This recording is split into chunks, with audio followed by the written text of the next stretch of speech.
guys, look. Nagka-crave ako kahapon, guys. Pumunta kami ng Asian food. Bumili kami kahapon ng mga toyo, ng oyster, ng patis. Bumili ho kami dun, guys. Ngayon, nung nakita ko itong, ano to? Corned beef. Nag-crave ako, guys. Grabe. Ayan. Hindi kasi ako mahilig mga ganito. Pero kahapon, ewan ko, sabi ko parang naglalaway ako. Bibili nga ako, sabi ko. So, ito nga yun, guys. Bumili kami nito sa Asian food. Ayan po siya, guys.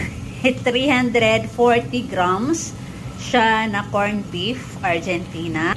Ayan, o. Nabili ko po yun ng 5.10 euro. So, equivalent po siya sa 317.22 pesos. So, ito na nga yun. Ang dami na niya, guys. Ang dami kong nilagay na sibuyas. So, ngayon, lulutuin ko siya. Tapos, alam mo bang takot ako dahil pagbukas ko, parang